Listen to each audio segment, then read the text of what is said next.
Hello, welcome to episode 80 in our Navigating Turbulent Times webinar series. I'm Jenny Thomas, Director of Communication and Insight at IWFM. Today, we're going to be talking about ESG, which many of you will know stands for three words: environmental, social, governance. We are delighted to be bringing you today's webinar in collaboration with EMCOR UK. I'm joined by two excellent guests from that organisation, who are not only knowledgeable about this subject, but they're passionate about it too. I'll let them introduce themselves shortly. Together during the next hour, we'll be trying to learn a bit more about this concept, understand what it means for workplace and facilities management in particular, and how it relates to some other huge trends that are shaping today's complex and interconnected operating environment. I'll do my best to articulate some really good questions for today's discussion with our guests, but we'd very much like to get to what's on your minds when you think about this subject too. So please do ask questions. You can ask them at any time during the webinar and we'll do our best to get to them, and we'll pick them up in the Q&A box. So we've switched the chat box off just to make it easier for us. We'll pick them up in the Q&A box. If you want to remain anonymous, please just type "anon" before you write your question, and we will respect that. Now to our guests, Jeremy and Jonathan. I think they'll do a better job of introducing themselves than I will. So if I can hand over to Jeremy Campbell first, let's start with you. Jenny, thank you very much, and good afternoon to everybody who's joining our webinar, who listens to this in the future. The 80th episode is obviously a fantastic series. We're delighted to have this opportunity to share our thoughts around ESG, which is clearly something that is not just been developing, but it's of such paramount importance for organizations, small, medium, large-scale corporates, and for ourselves as individuals to address this, I think, really interesting subject and topic. So we're looking forward to having some time with you, Jenny, this morning. I'm Jeremy Campbell. For those that don't know me, I'm the Executive Director at EMCOR UK. I look after marketing and business development. So you might not think I'm an expert in ESG, and I'm probably not, but I'm very passionate. I'm very interested in this topic, and I'm all about promoting, good environmental impact management, good social values, social management and leadership, and of course, really effective and strong governance for all organizations. And I really believe that our industry, both as facilities management and workplace professionals, there's so much that we can do, Jenny. So I'm looking forward to sharing some time with you this morning, and Jonathan as well.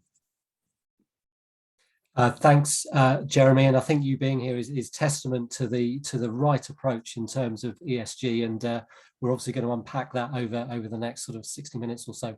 I'm Jonathan Gawthrop. I'm the Executive Director for Wellbeing, Sustainability and Assurance for EMCOR UK, and I guess whilst my job title might suggest that the responsibility for the delivery of ESG rests solely on my shoulders, as I said in my response to Jeremy, the factor that it is that this is a corporate responsibility, and I'm privileged to just be part of the conversation, taking it forward, and very much looking forward to sharing some thoughts with you and also answering any questions that you may have. Thank you very much. Well, thanks very much, and very welcome to both of you.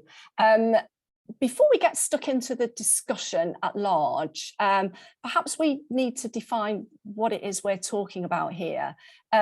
What is ESG, environmental social governance? It seems to map on really exactly to a definition of sustainability, and it's a term that's crept into our language, increasingly. I see it all the time now. I didn't see it till all that recently ago. But it's not new, is it, Jonathan? Can I sort of start with you to try and unpack the term a little bit for us? No, absolutely. No, it's not new. No, it's kind of redressed, I think, in so much as it's been called CSR. It's been called the sustainability agenda, with sustainability being in its most holistic sense in that regard, as opposed to just simply focusing on carbon management. I think that it's come to the fore more recently because of the wraparound legislation that's specifically linked in the financial services area, where organisations are required to report on their environmental and sustainability, and indeed their governance measures and impacts. And I think that's why it's so relevant now, because obviously there are a number of organizations who work with those sort of customers, and additionally to that, there's quite a lot of dialogue around it coming down the pipe in relation to facilities management and other organizations in respect of reporting. So I think it's a really relevant topic, but it's certainly not a new one, as you rightly say, Jenny. Thank you. Thank you very much. Forgot to take myself off mute there. And how does it relate, do you think, to the UN Sustainable Development Goals? I can see that you've got them in your rather beautiful backdrop there. Is there anything that, and I think we'll come through to this as we go through our discussion, because we'll weave them right through, but is there a way to say, does it map on exactly? Does it support them? From my perspective, and I'm sure Jeremy's got one as well, but from my perspective, yes, absolutely. And I think realistically, if one looks at the suite of 17 goals, then it's abundantly clear that they look to cover off every element of organizational activity. Now, it could be argued that they've been written at a kind of meta level in terms of almost global responsibility for making change. But actually they are very transferable, in some cases wholesale, so all 17 in relation to certain organizations and the way that they discharge their activities, but also for organizations like ourselves who can down select from that 17 and pick ones that are specifically relevant, and then have a series of measures underneath each one of those to really demonstrate impact. So yeah, I think it's completely transferable. Jeremy, I don't know what your view is on that. Well, yeah, it is transferable. Let's just get to the meat here a little bit for a second. I kind of feel that ESG is like a broad governance, a broad investment framework that we can use to measure the positive impacts we make as industry and as business on those three very, very key agenda items. So I think from an environmental perspective, if you just distill that down to climate change for a second, the goals are all around positive climate action, responsible consumption and production. We've got to keep below the 1.5 degrees centigrade threshold, and there's lots of folks talking around that. If you were to read the IPCC report that's just come out recently, we may have gone beyond that threshold, and we might be in a 2 degrees centigrade world, by the midterm of this century, which may have catastrophic results for our environment. So it's not just about the climate change piece. I think we've got to consider, life on land, life in the sea. We've got to think about pollution and waste. Of course, facilities managers and workplace folks can really have a positive impact on that. But again, the goals cover those pieces as well, and are really quite, I think, explicit. When I think about water, and one of the goals is around clean water and access to basic sanitation, there are two stats that always sort of blow my mind a bit around this. And Jonathan, we've talked about this so many times, but I'm a big supporter of WaterAid, which is a UK charity to help people. But 1 in 5 people across the world, have no access to basic sanitation. That's like 1.7 billion people. I'll just say that again. 1.7 billion people, and that's just a huge amount that I can't really begin to imagine. And 1 in 10, no basic running water. That's another 800 million people all around the world. So the goals are really harnessing and focusing us to think about not just climate change, but everything that revolves around that. And Jonathan, we talked about this loads of times. Climate change, small differences in our climate affect so many things: floods and fires, deforestation, all kinds of issues that result in mass migration of people, potentially poverty in the future, hunger and no food. And the goals focus around zero poverty. And then I think if you think about the social side of things, I'm sure we'll come on to this, there's all kinds of aspects around that. Inequalities. The goals talk about zero or reduced inequalities. That opportunity to embrace everybody, no matter what you do, where you come from, what your beliefs are. So full inclusion, which I think is a great thing to happen all across the world if we can achieve that. Well-being and wellness, the goals focus around that stuff an awful lot as well. And as facilities managers operating and managing the workplace, we can have such a positive impact upon the wellness agenda and the well-being agenda and the well-person agenda. And Jonathan, I'm sure you want to talk about maybe that holistic whole person approach in a few moments. But the last point I'd make on that is the governance aspect. We need to hold organizations to account, particularly big business.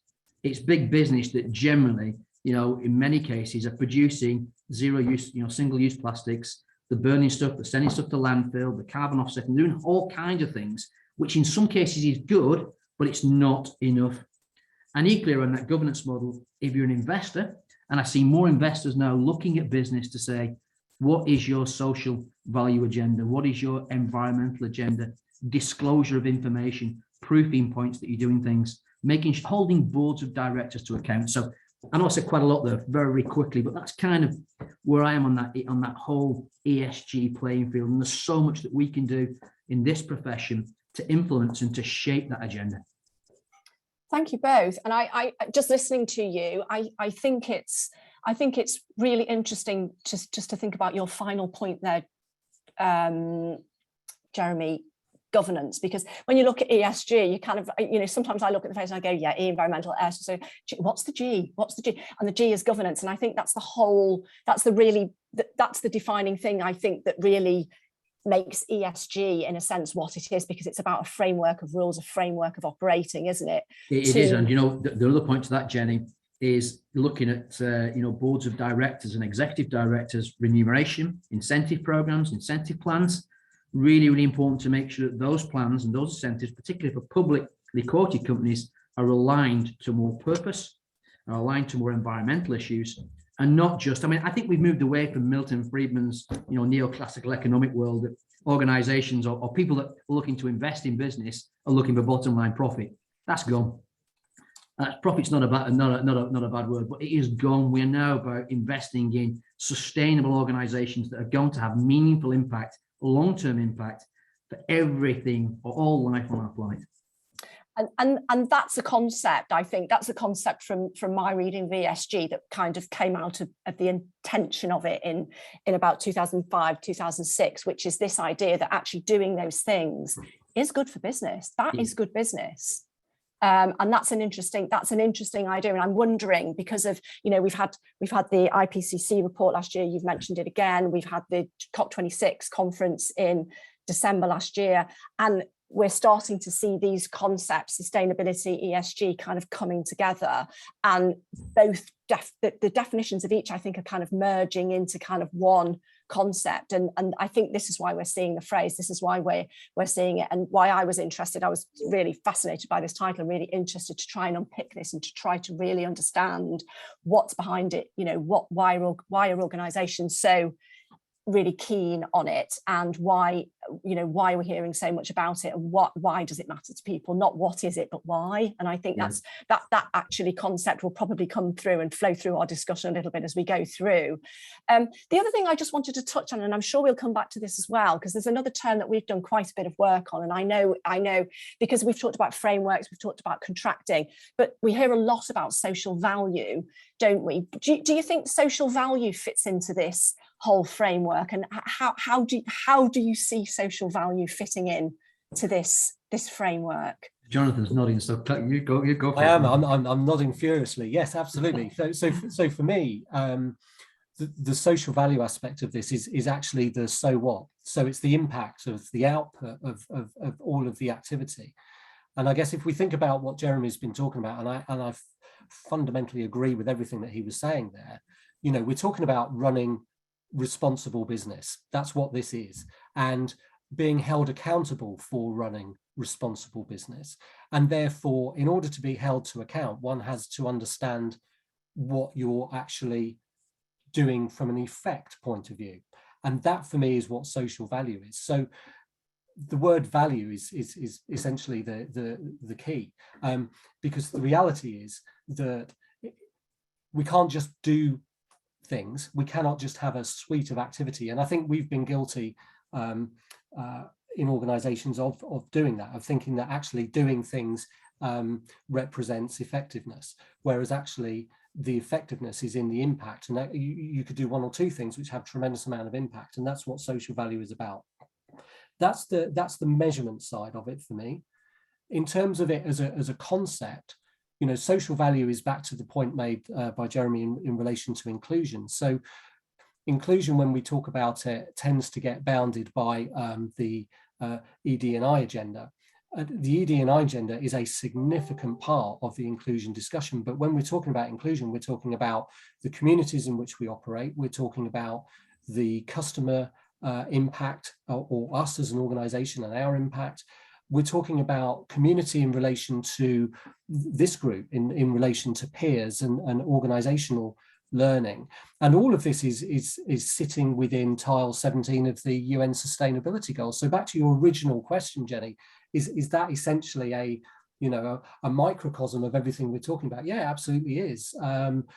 Every part of it has relevance to the way in which business needs to operate and should operate. I think what has happened within the ESG agenda is that there has been this realization that there is a business benefit. So taking it away from that kind of moral championing, which has been building particularly in the sort of ecological space and the circular economy space for years, there is now this kind of groundswell of opinion that business isn't simply there to make money. Business is there to be resilient, to be an employer in the best possible sense in terms of people's well-being, but also in terms of their remuneration for generations and generations to come. And when one talks about generations, of course, then one talks about the fact that we have got to be there in a sustainable way, again, to Jeremy's point, from a global perspective, because if we don't do something different, then we're going to have a whole host of other challenges to deal with as well. So social value is hardwired throughout all of this. I think there is a misnomer sometimes that it is simply about nice to do stuff. For me, it is absolutely front and center of this entire conversation, Jenny. Yeah, I couldn't agree more with that. I mean, I just think about some of the practical examples that I get involved with in that social value agenda. ESG is holistic. It's a framework. It encompasses all these pieces. Social value, I think business has got, I guess, a moral obligation to support the local communities within which they work, whether that is supporting local education or supporting local families that may be underprivileged in a variety of different ways, supporting local business and local supply chain to help it thrive, develop and grow. But the one that sort of really gets to me, in all the local communities, and I see this now all over the UK, we've got a growing epidemic of people living on our streets. With 320,000 plus people and growing every day of people that are now living on Britain streets in every corner that they can possibly find. And most of those folks probably have got maybe they've got some issues from a well-being perspective, or maybe some different disabilities that are not necessarily physically seen, but we're not doing anything about that. So whenever we work now in social communities, we work with local government, we work with local communities, local trusts and local charities to help and support maybe those folks that can't get into employment because of a disability. Maybe they've been an ex-offender and have finished up on the streets and stuff like that. We've got an obligation to support that. So to Jonathan's comment, social value sits slap bang in the middle of a lot of this stuff. To me, it's equally as important as some of the bigger meta changes that we've got to developing, including climate change to some extent. Thank you both very much. And actually, there's questions I want to come on to, which I think will explore that idea more deeply. Really, your point, Jonathan, about social value and being hardwired into what organisations need to do and into this subject, but also with the power and the opportunity, I think, for this profession. And I think that excites me, that thought, really, that opportunity that exists because of where the profession is in communities, because of where businesses are in communities. And I also think because of this more enlightened view, my phrase, of the role and the contribution that business can make. And just going back to your very first comment, I think, Jeremy, as you came on the call, this is not the world of Adam Smith anymore. That this is we're a bit further into something more sophisticated, perhaps because we've got a much more integrated and global setup, and that makes things more exciting, but it also makes them a bit more challenging. Now, I'm really thrilled that we've got 2 questions already have come through on our Q&A chat. One of them is about definitions. So before we go further down into a conversation about social value, I'd quite like to pull us back, if that's okay. while we're on definitions, because David Dean has asked us what is the relationship between SECR, which I've quickly looked up as Streamlined Energy and Carbon Reporting, and I think David hopefully will tell me if I've got that wrong, and ESG. Who'd like to take that one on? I'm happy to give my my opinion of that, and I'm glad you're happy to give your opinion on it. I think again it's fundamental to it. So back to my earlier point about the legislation wraparound for financial services. You know, the financial reporting in terms of carbon impact is part and parcel of that suite of reporting, and similarly with the way that the ESG agenda is going, if we move that into a facilities management space, you know, customers are very interested in terms of not only what the carbon footprint and the impact is of the organization that they are partnering with, but they're also very interested, and rightly so, of the carbon impact of their supply chain partnerships that facilities management organization might have. And of course, that's relevant to pretty much everybody on this call, I would suggest. So it is very far-reaching, and it's back to that point, actually, the carbon management element of ESG was the one, I think, that it was most mature. So it was the one that came through from previous iterations of what is now being framed as ESG. As I said, you know, sustainability fundamentally used to be specifically bounded around carbon management programs, and that hasn't gone away. I just think it's been joined by a number of other areas, which in some instances are perhaps a little bit more ethereal. If we talk about social value and what that, you know, can actually be measured as being, you know, is it simply measured as the amount of volunteering days that an organization gives their employees, or is it something more than that? And I think it's more than that. As you say, Jenny, we'll come back to it. So I think the carbon management indices are very relevant still. They are baked into the ESG agenda, and rightly so, but they are joined by a number of others which are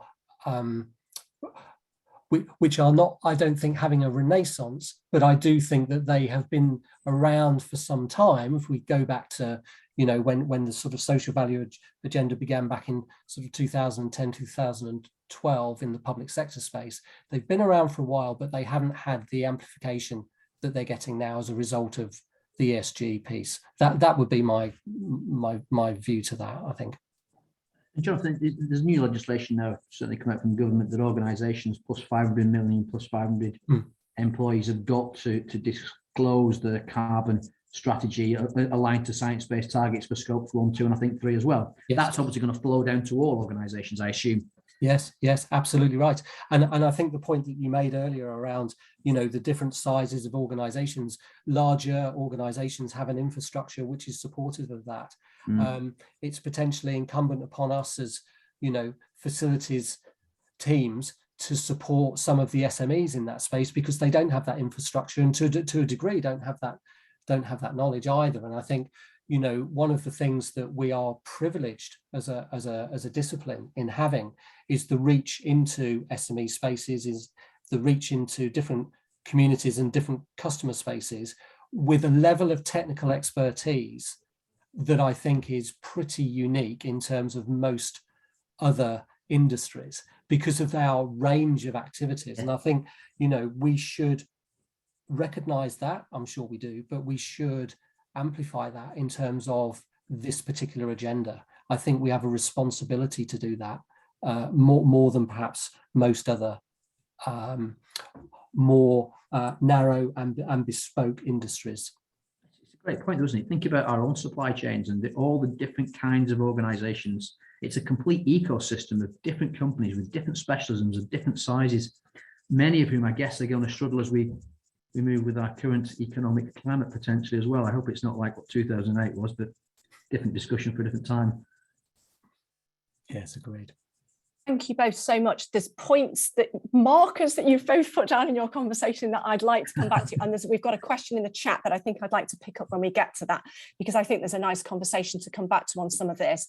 first, I want to, you've both covered in your introduction, in our conversation so far, actually, you know, why this concept matters to EMCOR as an organisation. And I was having a little look at your purpose statement this morning when I was preparing for this conversation, and, you know, really thinking about, you know, it's front and centre really there. You know, I wrote down, you exist to create a better world at work, and you kind of, you know, there's two ways that you're thinking about that, and I think you've started to expand on that, I think, in our conversation and how you're going about achieving them.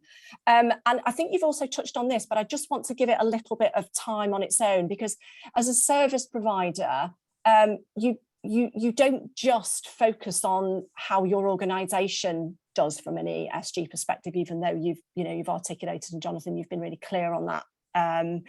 With some really clear examples there. Could you just say a bit more about how you help other organisations achieve their goals? Because that's really important, isn't it? I think as a you know, in the role that you play in the sector, that's quite an important job, I guess. Yeah, I think there's a couple of ways. So we've done some work with the Sustainability Supply Chain School, and we've created with them a way of recording the outputs of some of our largest supply chain partners. And by larger, I'm talking about the impact that they have as opposed to the size of the organization. So the work that they do with us. And what we've been able to do with that is begin to collate some areas of opportunity, and then go back into that space and say, well, you know, how can we work together to begin to do things perhaps differently? And then, of course, creating a tripartite with our customer in terms of saying, well, this is what we're doing and bringing in terms of intelligence as your direct supply chain partner. This is then how we're working with our chosen partners, and the development work that we're doing then in terms of improving and merging and expanding on your own particular ESG agenda. So it comes back to that partnerships piece, and, you know, Jeremy alluded to this in terms of the kind of the ecosystem that exists. I think where the benefit is, Jenny, is making sure that we understand that we cannot do this in isolation. And it's not simply in the supply chain space, as I say. Customer, you know, we're privileged to work with certain customers who have an enormous amount of maturity in this space, and we can learn from them and we can adapt with them. Similarly, we have the same in terms of the range of supply chain partners that we exist with, but there's also an external ecosystem, to steal Jeremy's phrase, but I really like it, which exists in terms of subject matter expertise outside of both in our industry and also outside of you know the more kind of normal places to go. And I'm thinking particularly of things like, you know, business in the community, and that then circles back into the social value space, because you're giving time to get information back from those to inform yourselves, and it becomes this kind of self-fulfilling prophecy for everybody. And I think that in summary really is where the opportunity exists. But it's not just an opportunity. I go back to my point about responsibility. It is our responsibility, as we see it, to enable those smaller organizations to join the conversation and join the journey. There are some things that we can do that make it a lot easier for them than they perhaps think. And that can be as simple as running, which we do quite regularly, running awareness sessions on the UN sustainability goals and working with them in terms of the journey that we went through to say, well, which ones are pertinent to you? Here are some measures that sit beneath the ones that you've selected, and you know, a little bit of education in that space. That's, I don't know, Jeremy, I mean, that's the kind of thing we've been doing for the last 3 or 4 years, isn't it? And we've got some demonstrable outputs from doing so, some really good long-term relationships, I think. Yeah, I can't really have much to that, Jonathan. I mean, Jenny, it's a super question, and we could probably spend a lot more time talking about that. But if I just had 2 things, to Jonathan's point about SMEs and smaller business, we work with some amazingly great, innovative organisations that support all kinds of bigger service providers, which is great. They don't necessarily always have the capital to invest in process or systems or new standards, or be able to do the horizon scanning that we fortunately are able to do. So to Jonathan's point, we share that knowledge with them, and we help them on their journey to achieve carbon neutrality themselves, or to approach a well-being agenda or a social value agenda, for example. But the benefits that we give that to clients and customers, as Jonathan said, we're privileged to work with some really great clients and customers that are really mature in this space. But there are some that aren't necessarily as mature. So we sort of looking to tacitly transfer knowledge all the time. We think that it's about transferring knowledge together and sharing knowledge. It fits under the Partnership for the Goals, Goal 17. We're a very collaborative organisation anyway. So we're all for sharing knowledge and information to achieve those broader goals and targets that support, I guess, the broader global population and our own planet. So that's given us purpose, and our local economies and our local communities that we work in. So I think, Jonathan, that's the only thing I would add. We are all about sharing tacitly knowledge and information, to use the second knowledge of transfer model, for example. Thank you both very much. And I'm glad you've both mentioned in conversations we've had about this webinar, haven't you, Goal 17, which is this idea of, well, not an idea, this goal to, if I can just kind of, just sort of share it, which is to strengthen the means of implementation and revitalise the global partnership of sustainable development. That sounds kind of a bit UN speak, but I think it really means, doing what, in how you're doing it, you strengthen the framework, and it has this kind of virtuous cycle effect, because it's a kind of, what you've kind of described is understanding, as a service provider, understanding your role, understanding what you're there to do, but understanding you're part of a supply chain, understanding you've been on a learning journey or on a growth journey, and sharing that, and kind of trying to have a kind of growth mind. This is a bit psychobabble, but a bit of a growth mindset about it, really. A kind of, we all learn. We're all kind of. I'm going to stop myself before I use another cliche and go on to another question. But a kind of growth mindset, and I really like that, and I really like that. That's the final goal of the Sustainable Development Goals, because it's just about the way you do something. And I think, so I hope what we'll come on to talk about is so much of the opportunity, I think, for the profession here is about ways of doing things. It's not what you do necessarily, as much as how you do it and what the outcome is that you're looking to achieve. One of the things I just wanted to touch on before we get into the real meat and gravy of what this opportunity is for FM, and I know we've talked about it as we've gone through, but how important is it as a service provider that your own organisational goals are aligned with those of people you work with? Does that, how much does that matter? Jonathan's smiling again, so. Sorry, yeah, Passionate area, Jonathan. So for me, it does all come down to the authenticity and the purpose statement. I think, if an organisation is going to put oneself out there and say this is what we are and these are our values sets, and then you go off in a different direction, I think that is perhaps not an organisation that necessarily is going to have the integrity maybe to succeed where others might have more success, if that makes sense. I'm trying to be polite, because my answer to this is without that you've got nothing, and that's that's kind of inherently who I am and what I believe. So I think there are really important ways of selecting partnerships, now be that in the customer space or be that in the supply chain space, because fundamentally you can spend a period of time locking horns over things, or you can spend time in a vested relationship that's built on collaboration, that's going to deliver an outcome which everybody's happy with. And our organization is one that is in the latter. And I think that fundamental to that is the understanding that you will end up with people and cultures that are not a mirror image of your own, but they're going to have fairly significant connections with your own. And I think, we've always said that if we got all of our customers and supply chain in a room together, they'd all get on. And I think that's very true. You know, they'd have a great old party, and that would be really nice. So I think that's you know, the essence of us as a business. I think it's the way we do business. I think it's the way that we are transparent about what's important to us. And not everything will resonate, but the vast majority do. And I think that's the point for me, Jeremy.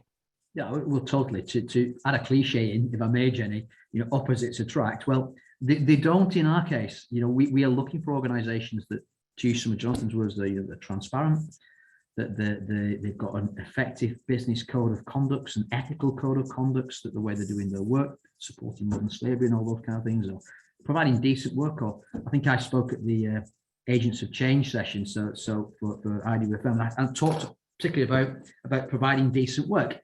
You know, 3.5 million folks probably work in the workplace facilities management industry. That's probably about 12 million people living in those kind of families and communities. You know, we employ some of the lowest paid people anywhere in any industry.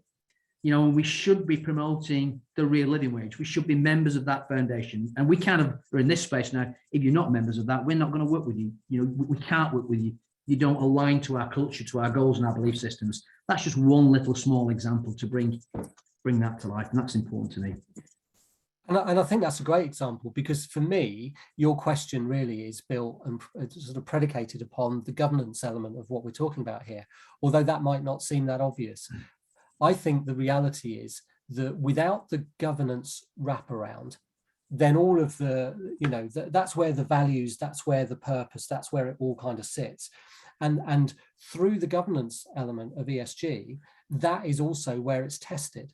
So be that in an audit system, you know, if you're accredited to certain standards, for example, or be it an internal arrangement that the customer has that says, you know, show me what it is then that makes everything that you've just told me a reality. You've got to have the necessary governance and framework around that to deliver it. And governance is not simply about weights and measures in terms of, you know, the financial accountability. Governance is about the policy that drives the organization, the structure and the communication, the feedback loops. It's about all of that. And fundamentally then, governance is about the culture of the business. But it's got to be testable. And that's where then I come back to my start point, which is around authenticity. You've got to be able to demonstrate it. People have got to come in, kick the tires of it and say, yeah, I can see it, it's working. It's not just a form of words on a piece of paper.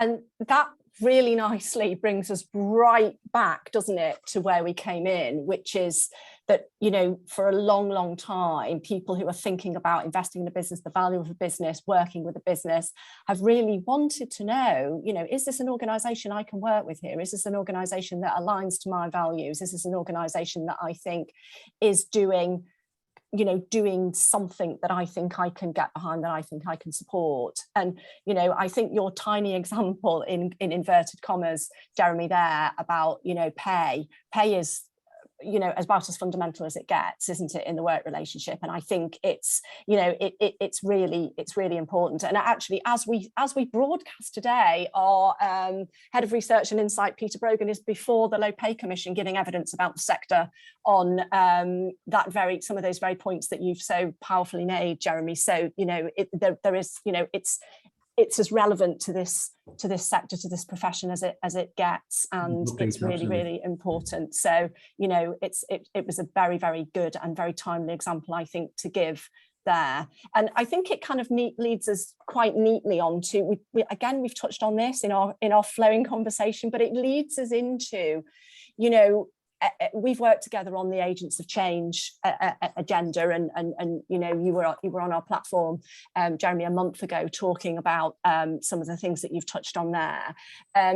You know, so I don't even think I can ask this as a question, really, which is, do you think this arena provides an opportunity? So instead, I'm going to give a counterpoint to it, which was something I heard Guy Battle say, and I think, Jeremy, you were actually in the room at the time he said it, because I heard him this year put out a really big challenge to the sector, which is, you know, he said, and I quote, to professionals, you haven't grasped the opportunity.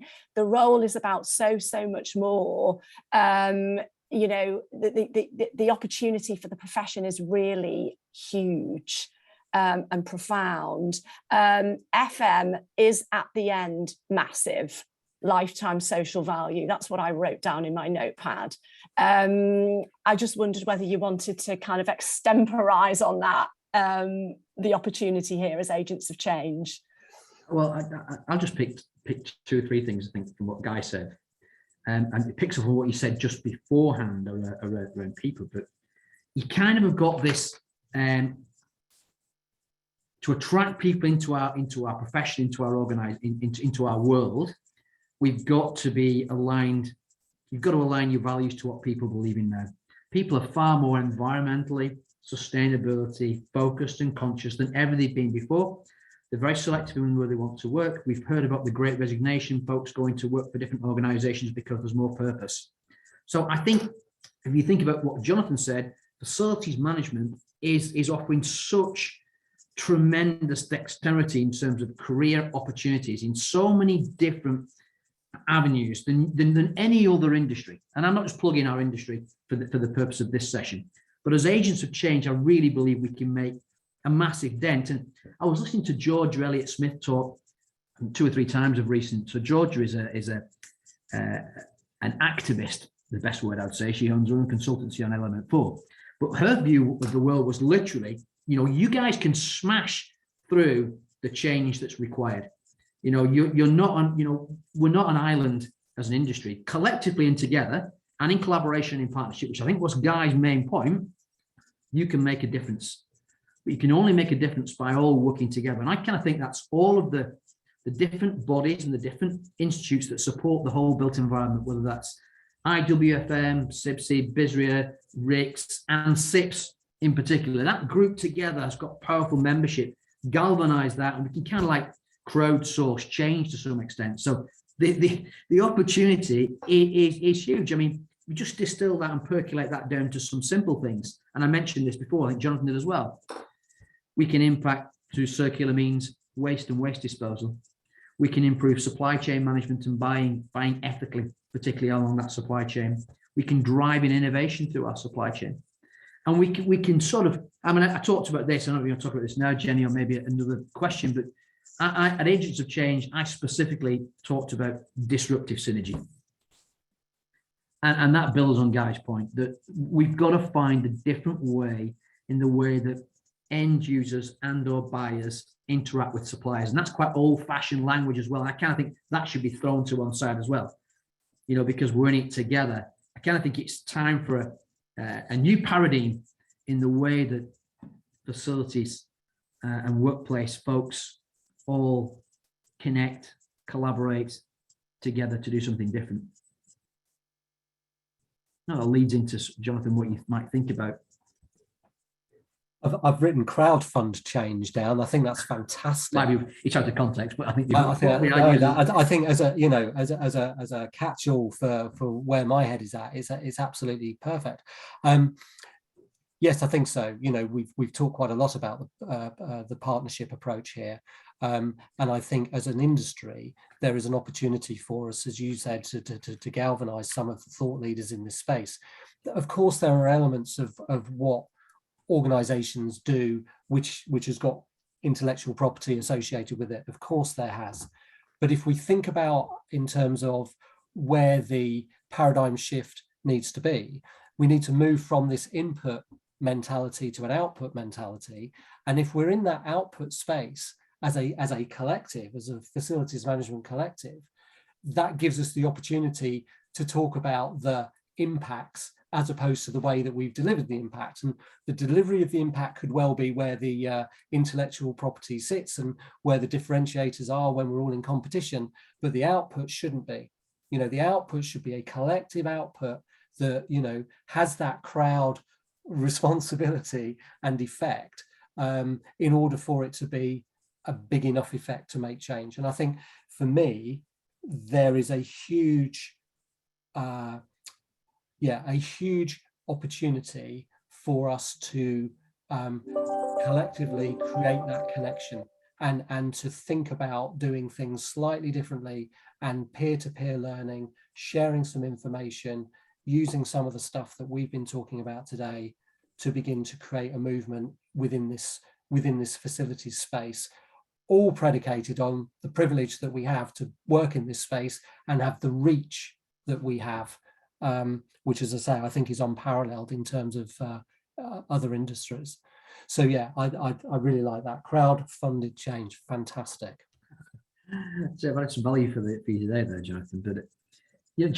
But there's another point with this, Jenny, Jonathan, that FM as an industry is colliding with so many other changes that are happening that we need to grasp. So thinking about tech, and I don't want to get into a tech discussion, but I heard that we've gone past Industry 4.0. So the connection of everything, the convergence, the Internet of Things, it exists. That we're now in this new world of Industrial Revolution 5.0, which is kind of like putting the human-centric heart back into technology and this kind of fusion of the future.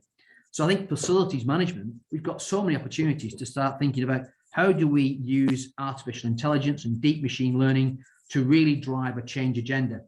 Data in particularly around carbon, around energy, around utilities, around better consumption, as well as linking data and information to the well-being agenda, how your building performs, how your infrastructure performs, how your facilities perform. And suddenly you link that then down to stakeholder value. And then you're moving away from input, to Jonathan's point, you're starting to move on to impacts and outputs. But for us to do that, and I'm only scratching the surface, to do that, we've got to change the nature of the relationship between the traditional supplier and buyer and the way that people buy their facility solutions. It's really, for me, it's an outdated modus operandum. It needs to change. There's a reason why lots of traditional FM contracts, shall we call them, are recycled every 36, 48 months max. There's a reason that happens, and that is not about getting best value. That's because literally you're buying the same way, you're buying the same thing, and it's not working for you, and you're not focusing on what really matters. Most facilities, and I'm talking generically, we tend to be counting and focusing on the how, and we should be focusing on the what. And that's a different mentality, and it needs definitely a paradigm shift in the way that the buyer-supplier relationship takes place. I think what's really interesting with what you've just said there is if we then overlay ESG over the top of that, and we say, right, so we're all aligned in terms of our thinking with relation to the E. If we think about the S and we talk about, you know, the social engagement required to make the change, then that is already in hand to a degree. You know, we're riding the crest of the wave around a well-being narrative that perhaps wasn't there pre-pandemic. You know, if anything good has come out of it, there's been the opportunity for people to understand that our lived experience is pretty much very similar to one another's, and therefore there's a, you know, we all want to treat people and be treated as one almost, you know, in a good way. So that part's already done. I think the bit you're talking about, and rightly so here, is almost the infrastructure around the governance piece. So if we're talking about the way in which relationships are modelled from a business perspective, from a contracting perspective, it's the governance bit, it's the policy-driven bit that isn't quite right. And that is the bit that hasn't caught up with the E and the S. You know, that is the bit that is still, you know, pretty much wedded to how it was, you know, it always was. And the piece perhaps that, again, as a collective, we should be pushing against and trying to do something that's different, so that it mirrors the pace of change that's happening in the first two letters of ESG. That's a really interesting point, Jeremy. I could go on an awful lot, but maybe it would be off point, this, Jenny, about the buying, supplying relationship. But I would just say on one point, you're seeing now more tenders coming to market that are now almost, it's tick boxy a little bit for social value. Completely wrong. It's been tick boxy for years around your different ISO accreditations, particularly around environmental accreditations. The fact that somebody's got an ISO standard doesn't mean they're an authentic business delivering great environmental impact management. And that, for me, you know, needs to be really explored. And I sometimes feel that perhaps that's an education thing, and maybe sometimes from a procurement perspective, we need to sharpen the game. won't say any more than that, otherwise I'll... Well, actually, I think I've really been interested to listen to this, because you've answered a question that I kind of had, which was around, you know, how has procurement changed? How does it need to change? And your concept, I think, Jeremy, there about disruptive synergy and really needing to do something different, and really needing to challenge accepted norms. And I really like the way you frame that as well, Jonathan, around, you know, the E is aligned, the S, we're really getting there as this narrative peaks, and it's the G that needs to catch up. And is it now, because everybody's realizing that there's opportunity here and that we need to have really good frameworks, and we do need to get away from tick boxery.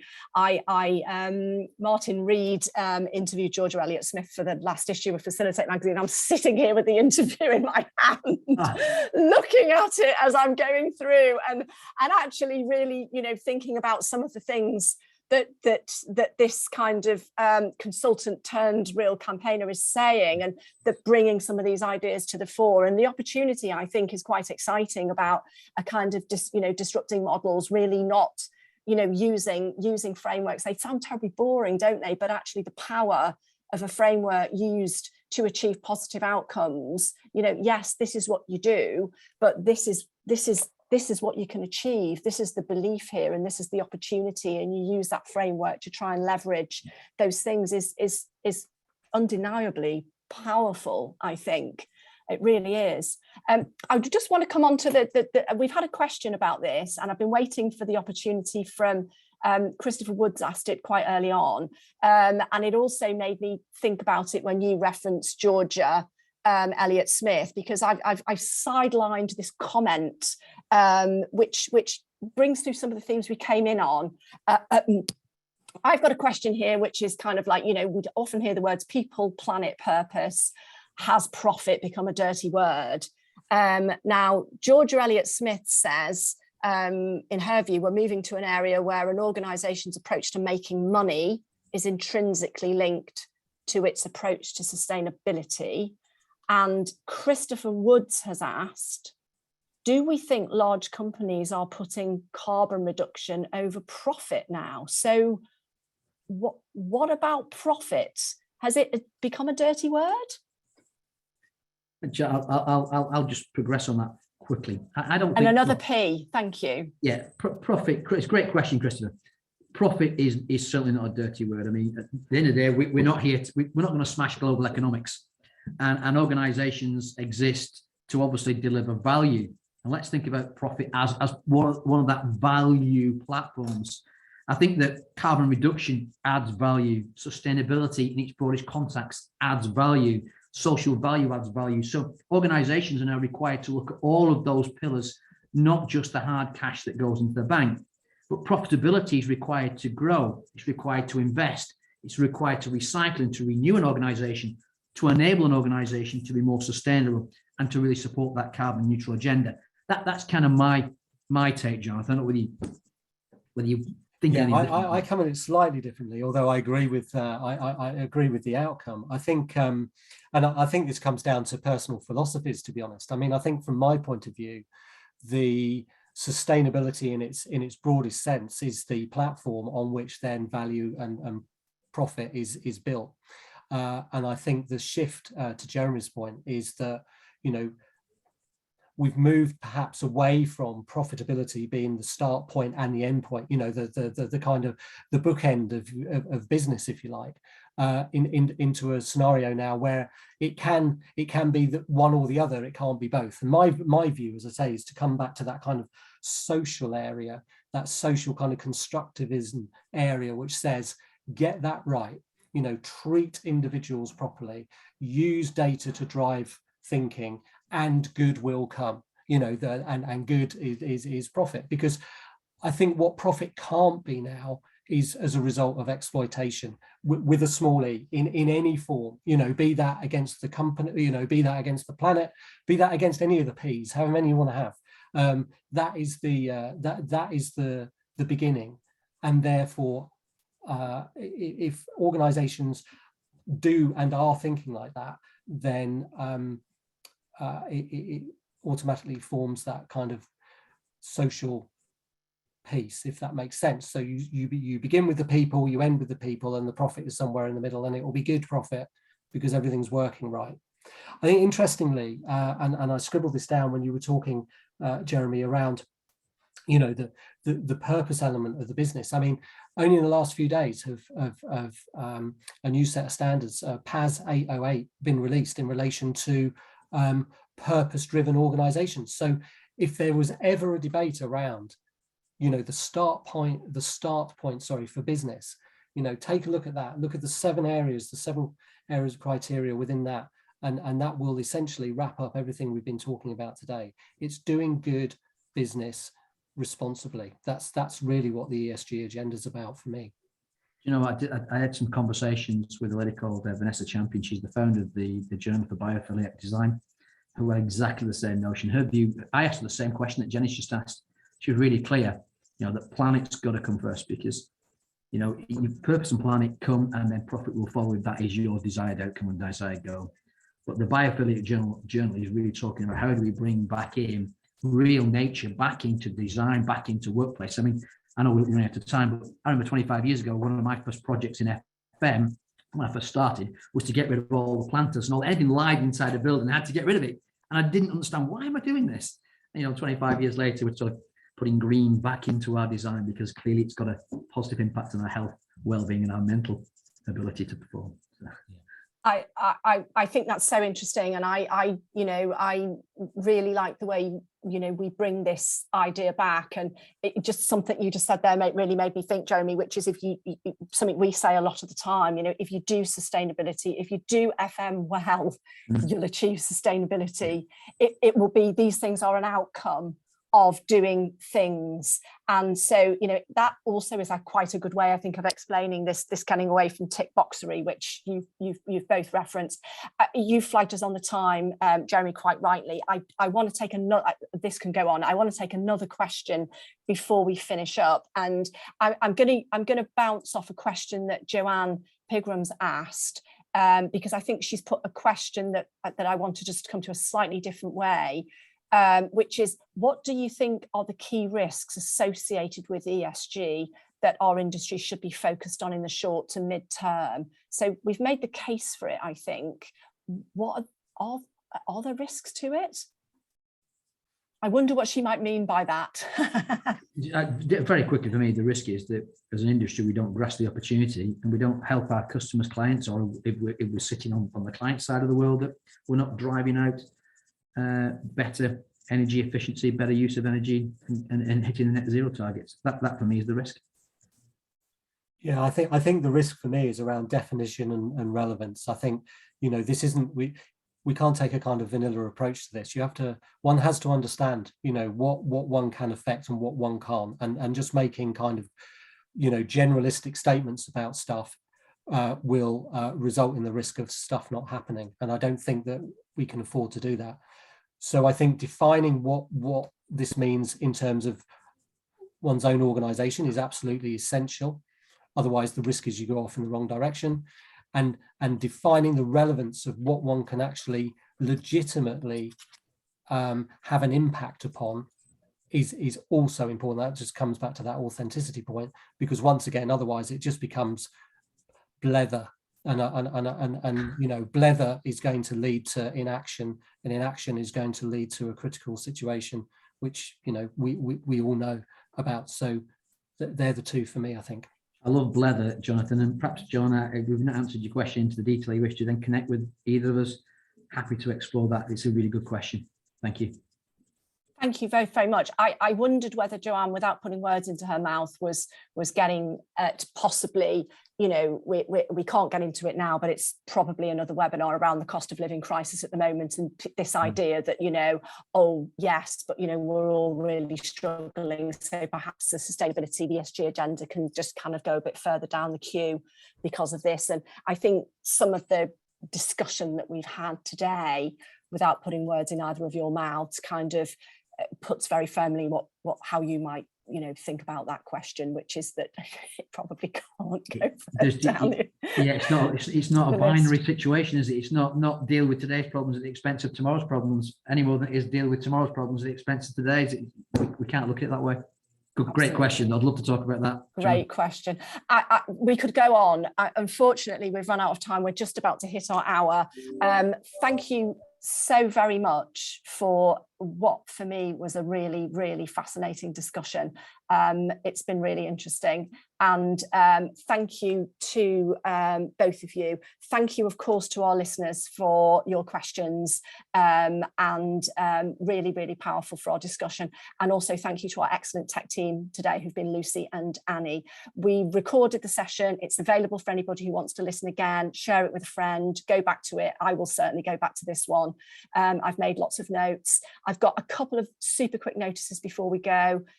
First of all, don't forget our Insight Hub is jam-packed full of info on a whole range of subjects, including lots and lots of the things we've talked about today: social value plugin, sustainability, procurement. It's all there. A very, very, very quick plug for our Impact Awards on the 17th of October. We award for excellence in collaboration, social value, sustainability. We've been awarding in sustainability for 21 years. That tells you this is not a new subject for this profession. Tickets are on sale now. That's a very quick plug. Today's episode is the last one in this lunchtime series before our summer break. We'll be back in September. In the meantime, do please enjoy our catalogue of 80 episodes, all available on playback for you via our website. And thank you again to my excellent, excellent guests today. From all of us at IWFM, have a great week and a really, really good summer. And we'll see you soon. Cheerio.